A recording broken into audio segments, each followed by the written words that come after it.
이승우의 사랑의 생애 5장. 미쳤어 하고 그는 가끔 중얼거렸다. 자기에게 일어나고 있는 일을 받아들이고 싶지 않다는 의지의 표현이었다.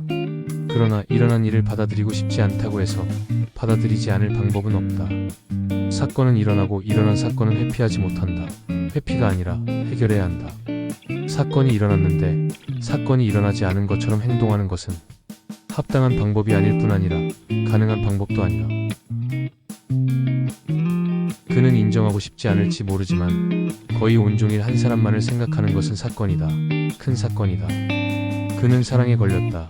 그는 자기 가슴 속에 그녀가 가득 차서 거의 자기 자신이 그녀로 이루어진 것 같은 느낌을 받기도 했는데, 그렇다는 것은 그 사람에게 거처를 제공했다는 뜻이다. 다른 사람이 그의 내부에서 살기 시작했다는 뜻이다. 그가 살도록 허락했다는 말이 아니다. 사건은 계약이 아니다. 허락이나 동의가 필요한 영역이 아니다. 마치 잠을 자는 동안 꿈을 꾸는 것과 같다. 꿈속에 누군가 등장하고 어떤 이야기가 펼쳐진다. 아는 사람이 나오기도 하고 모르는 사람이 나오기도 한다. 익숙한 이야기도 있지만 도무지 이해되지 않는 황당하고 기묘한 이야기도 펼쳐진다. 이 인물들과 이야기들은 꿈꾼 사람이 의도하거나 기획할 수 없고 허락하거나 동의하는 것도 물론 불가능하다. 그들은 허락 없이 들어오고 동의 없이 이야기를 펼친다.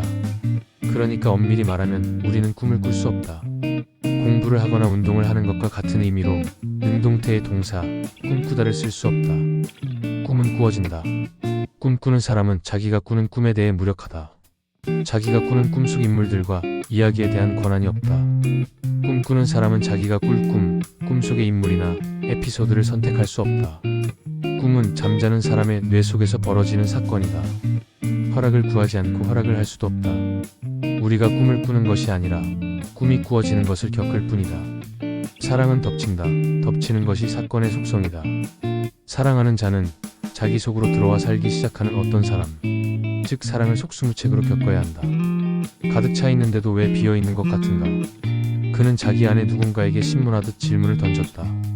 아무것도 더 넣을 수 없을 정도로 그 사람으로 충만한데도 왜 아무것도 들어있지 않은 것처럼 허전한가? 왜 외로운가? 가득 차기 전보다 더 비어있는 것 같고 그 어느 때보다 외로운가? 공허한가? 그는 가득 들어찬 사람이 꿈속의 존재와 같다는 사실을 모르거나 인정하지 않고 있다. 꿈속의 존재와 같아서 실체를 갖고 있지 않다는 것을, 부피만 있고 무게가 없다는 것을 모르거나 인정하지 않고 있다.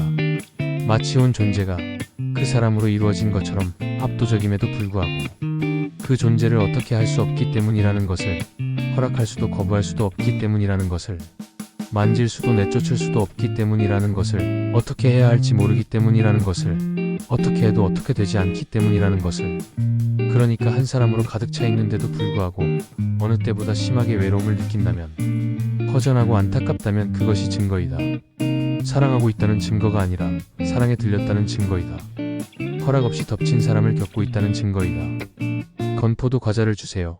힘을 좀 내게요. 사과 좀 주세요. 기운 좀 차리게요. 사랑하다가 나는 그만 병들었다오. 아가서의 이 연인은 정신을 차릴 수 없는 자기 상태를 병에 걸린 것으로 인식하고 이 병에서 회복될 수 있게 기운을 차리도록 건포도와 사과를 달라고 호소한다. 그러나 우리는 안다. 건포도와 사과가 이 병에서 그 또는 그녀를 구해내지 못한다.